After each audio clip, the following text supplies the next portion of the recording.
Butch and Bob Show. World famous Butch and Bob Show right here on WIFO 105.5 FM in Jesup, Big Dog Country Radio. Did you say 22-0 in 3 innings? Is that what you said, Bob, on the Wayne County? 21. 21. 21-0 in 3 innings. Man.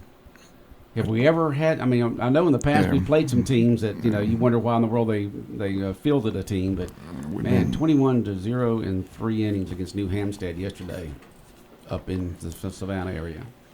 Man, me, you, and about 7 other guys could go beat New Hampstead. Our 12U recreation team. Our 12U. I don't know about you and me, Bob, but maybe the 12U. I told the players last night I could make the starting lineup for New Hampstead. Okay. All right, Bob. If you say so. Take it to the bank. All right. We've got State Representative Buddy DeLoach on the phone with us right now from Atlanta. Take it away, Bob. Okay, Buddy. Good to have you on the show. It's Wednesdays Without Workheiser. Session's winding down. I talked to Blake yesterday. He said he's ready to come back home. So get your thoughts. How the session's winding down. Is it getting heated in the last couple of days, or what can we expect here as the session winds down?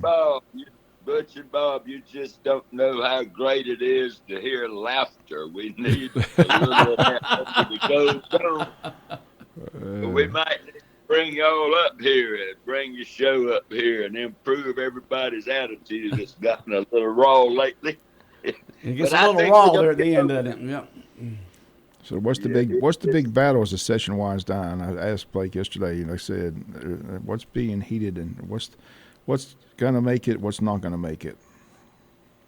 Well, the single biggest thing we got left, and a lot of that's on Senator Tillery, is working something out on the budget. It would appear that the House and the Senate are going to be about as far apart as I've ever seen them in my total of 15 years here. So we'll see how they work that out. There's one pretty simple solution, but we don't know if that'll happen. We got religious freedom left, and it's going to pass. It's just a matter of exactly what it looks like, and I'm not as familiar with that legislation as I probably should be, but I will be before we vote. We got another tax bill where we're going to reduce taxes a little bit, and I think that'll be very popular, and that's probably going to pass. We got the cell phone in schools bill, and that's going to probably be popular with a lot of people, but not with a lot of students. So we got a lot of work to do. Well, they shouldn't be on their phones during school anyway. Yeah, I agree. Yeah, they're there for some learning, not texting and getting on their social media and stuff like that. Students and just should not have them in class. I don't care what they're from preschool all the way to 12th grade. They do not need them until after school. That's just my thoughts. They don't be looking at them. I agree with you. Okay, Bob. I just can't believe that's an issue that the state legislature's got to decide. That's kind of funny to me. But anyway, I want to go back to the exit issues. You were the person that brought up the topic about the federal prisons or the state prison system, how bad it was, and I saw they put $250 million towards trying to improve that. But for those that weren't at exit issues, talk about how bad the situation was, throughout the state, and your thoughts on improving the prison system here in the state of Georgia. Well, because of two things, outdated facilities and a shortage of people working in the system, it just made it impossible to make it safe either for the guards or the other personnel or for prisoners. So we were at a real crisis situation, and some of that's going to take new facilities. Some of it's going to take money. We can get new facilities fairly quickly. There's a modular unit that it's not like you think of a modular home. It's a huge building, but it's state of the art, and it makes it possible for fewer people to operate it and keep everybody safe. We also got to get those salaries up. Get pay up so we can hire people and keep them when we do hire them. But it's clear if you look at the record in places like Smith over in Tattnall County and another one in Tattnall County, murders inside the prison were way too commonplace, and families that had somebody in prison were scared to death that their family members would not live to get out. Being incarcerated is one thing, but that should not be a death penalty. So the House put a lot of money in there. I don't know if Senator Tillery talked about it, but that's part of the struggle over the budget. Yeah, he did talk about. He said a lot of the locks just don't work in the prisons, but he didn't say anything about new facilities. Is it $250 million going towards new facilities, or is it just going towards, like I said, increase in pay and more? I know they're hiring about 700 more guards across the state of Georgia, but is there any money going towards a new facility in the state of Georgia that we know about, or how's that work? Yes, they'll improve some of what we got, and they'll put those new units. There will not be a new site. They'll all be on existing sites, as I understand it. But what happened with the budget, the governor's budget did not have a bond package in it. So we were going to build some new facilities, but he was going to do it with cash. But there wasn't a whole lot of money left over to do the things that we needed for salaries and all those other things. So what the House did was take the cash that was proposed for the capital improvements, put it in salaries and other monies that were needed to build up the system, try to get it back to normal. And then we issued a bond package to pay for those new facilities that the governor had put cash in there for. Our expectation is that the Senate probably will go back to the original position that the governor had, and the House and Senate will wind up in conference committee, and that's probably going to be a tough battle. There's one option, as I understand it. The governor sets the revenue estimate, and basically the way you spend some of those excess funds that we've got is if the revenue, we've never, is in my memory, had a revenue estimate set too high. We always have money at mid-year because our revenue estimate was below what we actually brought in. If it happened that you had a deficit, you could simply take the money out of that reserve fund, and our reserve fund is huge. I can't tell you the exact numbers, but we have a legal limit on what we can hold at a reserve fund, and we're actually above that limit. So some of that money could be used, and I think they can figure that out. Again, just joining us on the phone is with State Representative Buddy DeLoach. Buddy, the governor got his tort reform legislation passed. Also, tax rebates coming to taxpayers, so that's always a good thing. Your thoughts on those two topics, and like I said, both those passed thus far up there in the legislature. The final battle on tort reform wasn't about whether or not we Senate Bill 68 we call tort reform. That's what the media calls it. A lot of members didn't call it that, but the battle was not over whether or not to pass something. The battle was over what to pass. Unfortunately, when it got to the House, it was put in a special committee rather than going to judiciary. And even in that special committee, the House committee was not allowed to make changes unless the governor's folks approved. And that was a real problem with some of us. My proposition was this: if the House leadership would let our committee, which had real smart people, including one retired Superior Court judge, they knew what needed to be done to make that a good bill. And my group of folks that voted against it, our proposition always was, you don't have to tell us what changes the committee is going to make. You just allow our committee in the House to do their job and make the changes that they need to make, and whatever they produce, we're going to be for it. But if you don't let those that really know what needs to be done do their job, we are going to try to beat it, and then we'll get it reconsidered or get it put on another bill and get it fixed the way it ought to be. So we weren't successful. We came close to it, but there was a lot of arm twisting. And we got that behind us, at least in the House Republican caucus. we're all together. We never miss a beat, and we move on to the next issue. Well, again, the other issue I mentioned, taxpayers are going to see a rebate. Again, the state's sitting on an $11 billion surplus, not counting their separate $5.5 billion rainy day fund. As a representative of the state of Georgia, you feel good that the state has that surplus? I mean, it seems like the state's in pretty good financial shape. We're in excellent financial shape. I think we probably need to raise the limit for that rainy day fund by some reasonable amount. And then we need to look at what happens to the balance of that money. Do we either do tax rebates, one-time, you think about, you could help many of these counties and homeowners and business owners if you use some of that money to reduce local property taxes and then reimburse the local governments for their loss of revenue when you reduce those. And you can do that on a year-by-year basis. So that would really give our local folks some meaningful tax relief.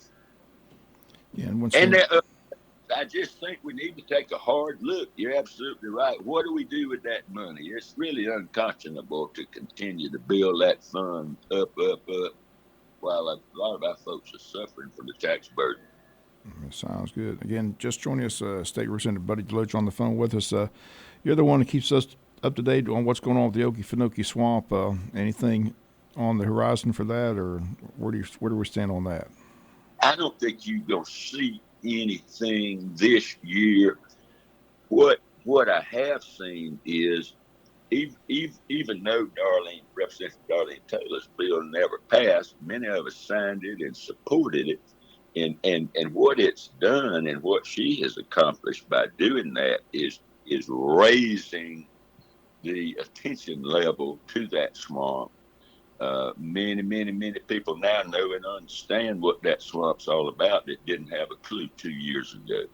So she's done an awful lot to keep the swamp safe just by raising the level of consciousness about it. But we're all going to keep a close eye on what's going on there.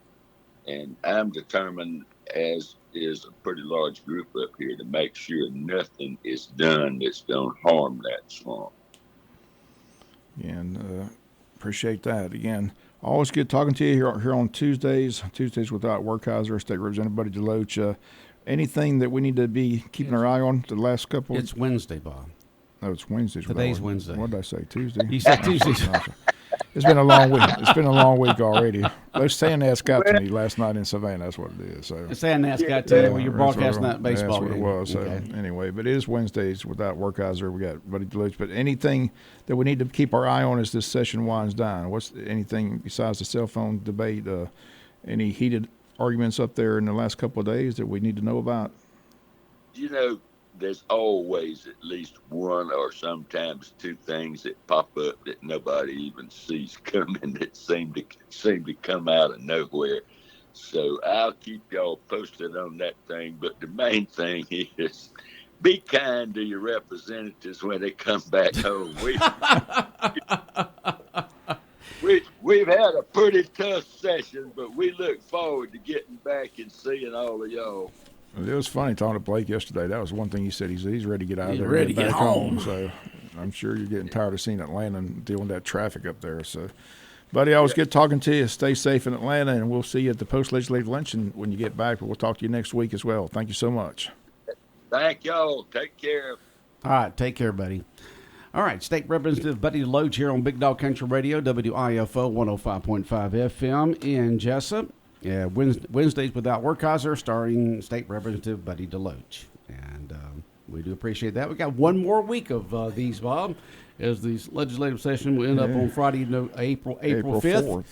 April 4th. That's right, 4th. Right. Yeah, I've been promoting giveaways on the 5th. So on April 4th will be the last day. So next Monday, Tuesday, Wednesday will be our last talks with the state representatives and the state senator next Monday, Tuesday, and Wednesday. And again, they wrap up Friday week. And we've said it many times. We'll say it again, though. We do appreciate them taking time out of their busy schedule. They are busy people up there in Atlanta, but for them to call in each week, Monday, Tuesday, Wednesday. We do appreciate it.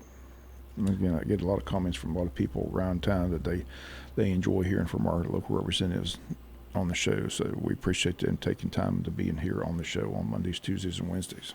Okay. All right. And Wayne County baseball team is going to have a great game today. You got the Red Terrors of Glen Academy coming up Highway 341, right? This should be a good ball game. They got a good baseball team. They got a kid signed with LSU to commit. So, again, they got some talent on that baseball team. They're having a good year in their classification. So it should be a good battle today at Howard Bo Warren Field. If you want to see a good baseball game, today's the day to come. That's right. I mean, it's going to be beautiful weather. High today around 79. Sunny skies. Going to be clear night tonight.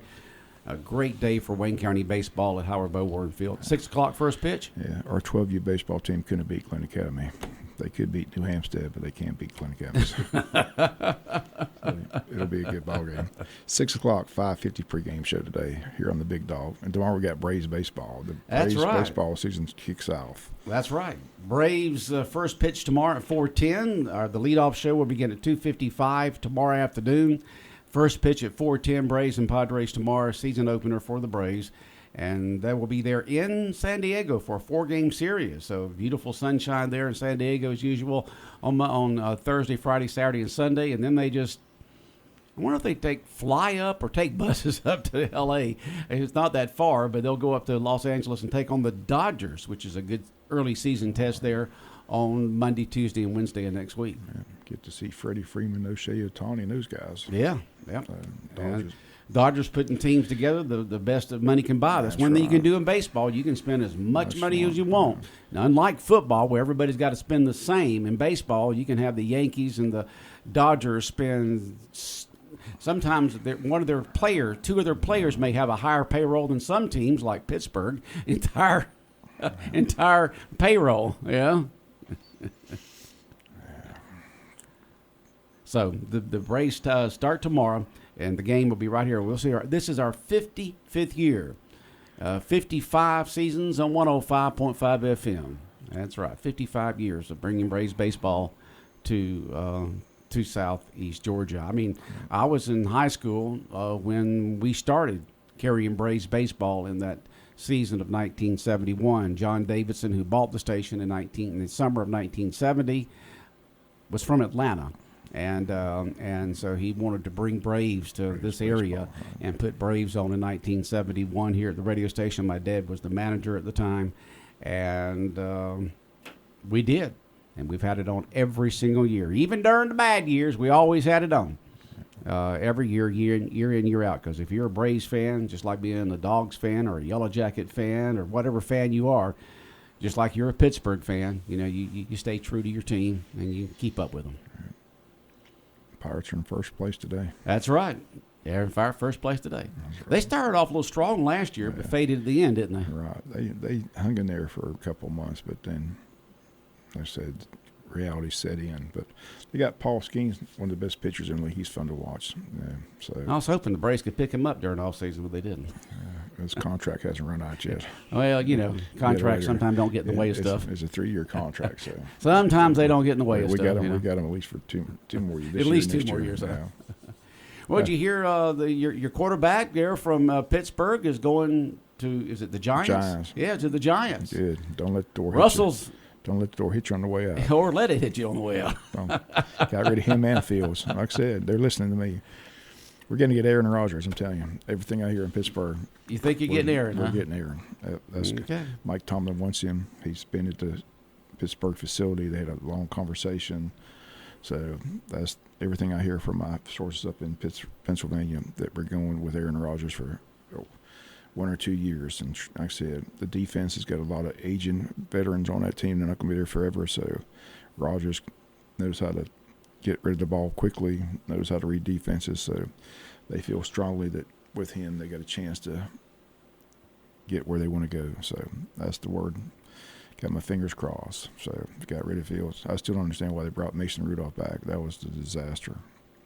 I'm not happy with that at all. Not happy with that at all. They didn't pay attention to you there, Bob. You got to get tighter with Mike there. Mason Rudolph, the red-nosed reindeer, needs to go somewhere else. We don't need him. But they're going to get drafted quarterback as well. So I mean, they got several people there's a dark horse, Louisville quarterback or somebody they're high on. So Okay. they're going to draft a quarterback. They're going to get Rodgers in camp. So that's the goal, to get the veteran Aaron Rodgers. Mike Tomlin still remembers him beating us in the Super Bowl years ago. So in Dallas with the snow and the ice. So Well, that's right. That's when you and Greg went out there in the snow and the ice, and you had to stay like 30 miles away from Dallas for your motel room, right? And riots started in the stands because people were, it was Why a mess. did riots start there? Because apparently the section that, part of the stadium wasn't being able to use because it got damaged because of the snow. Oh, So okay. they had to relocate people. Like I said, they had us in a section.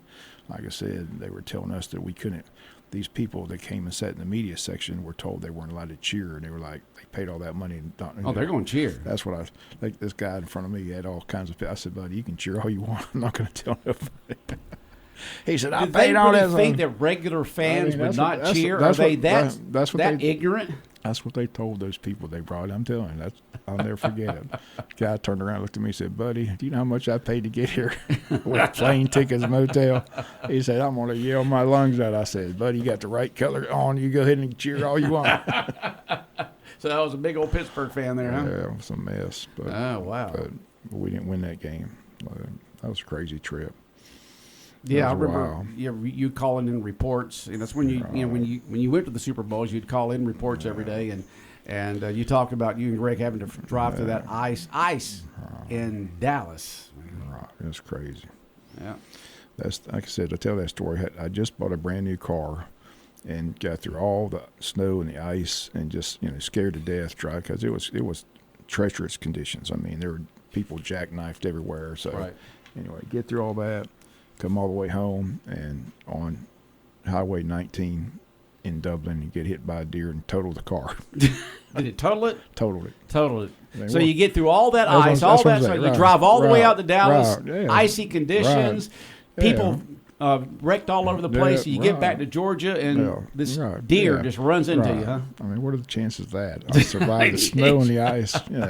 Felt pretty good about it. I was like, got through all that. Made it back. Just Get an back in hour and a time. half away from Right, home, That's right. So, and a deer runs into yeah, that was bad. I liked that car too. That was a good car. So, I only had it for a week. you. A week. Oh boy, Bob. But Aaron Rodgers, I'm telling you, the Steelers going to sign him. That's the word. Lock it, load it, take it to the bank. Aaron Rodgers Okay. under center in All right. Pittsburgh. Bob's sources up there in Pittsburgh. That's right. Pennsylvania area. Bob is from Pittsburgh. He's got connections up there, family up there. Yeah. And I said they got the letter. They got rid of Fields. We got your letter. Got rid of Mason. Do you write letters or you Yes. type them? No. You write them? No, I type them. You type them. I think say, my Lord, I know your handwriting. They would look at it and say, they wouldn't be able to read it. Yeah, they wouldn't be able to read it.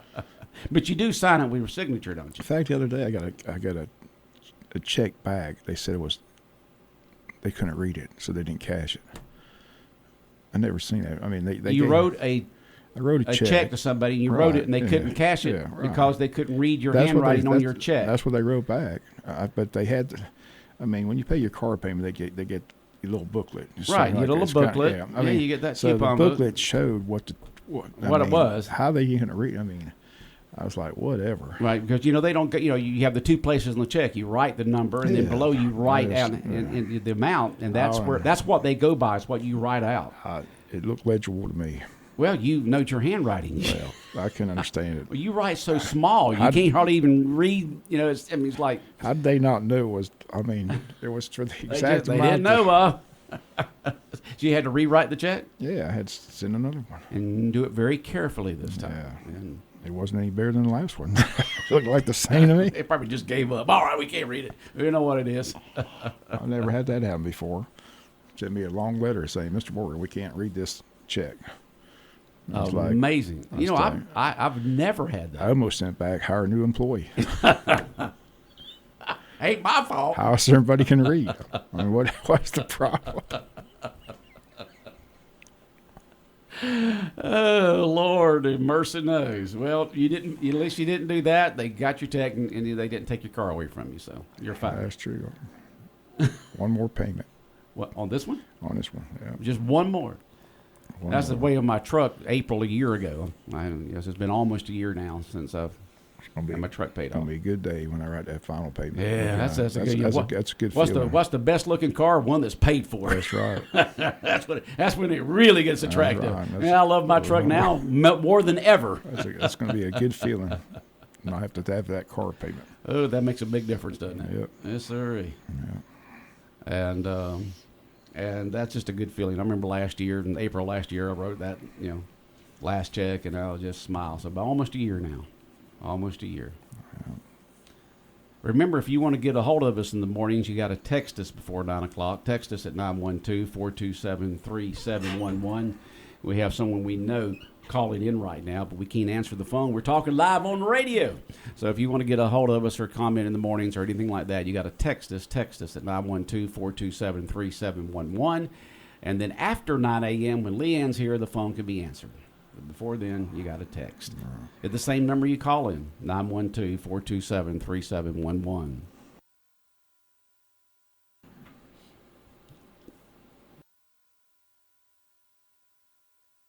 All right. Well, tomorrow morning on the world famous Butch and Bob show, the person who put a new titanium hip in my hip a little over a year ago, Dr. Pritchett from Bone and Joint Institute, he's going to be here to talk about surgical procedures and stuff like that. So we look forward to having Dr. Gazay and some folks in from the Bone and Joint Institute here in town. Plus, that new Generac store that opened up here several months ago here in Jesup. We're going to have that person on to talk about the Generac. Pete Pye will be here. Pete Pye will be here in the morning after Dr. Gazay. So we look forward to having those guests tomorrow morning on here on the world famous Butch and Bob show. But this afternoon, Wayne County baseball, right? Yeah, good game. Glen Academy should be fun. Ought to be a great time out there. Right. They always have good sports programs there at Glen Academy, and their spring sports were always strong. And so we'll see what happens this afternoon. But get out there and put on that gold and white and black and yellow and cheer those Jackets on to victory starting at 6 o'clock this afternoon. And if you can't make it, we'll have the game for you right here on 105.5 FM. We'll stream it live down our website at bigdogcountry.com. And we'll stream it live down our YouTube channel. Just go to our website, bigdogcountry.com, go to the bottom down there and click on our YouTube channel, and then click on today's game, and you can listen to it there. So worldwide, people can keep up with their Wayne County Yellow Jackets. And good luck to the tennis teams today. They start that region tournament today down at Bacon Park in Savannah. Our girls' tennis team's been very strong this year. I don't think they've lost a match. May have lost one match all season long, but they're having a phenomenal season. So good. Look forward to seeing how they do in state. So they're playing where today? At Bacon Park in Savannah. That's where the region tournament is in one quad A. And that's boys and girls? Boys and girls right. Region. So go Jackets in tennis. All right. But we're wishing the best. All right, Bob. Have a good day. All right, the world famous Butch and Bob show here on WIFO 105.5 FM in Jesup.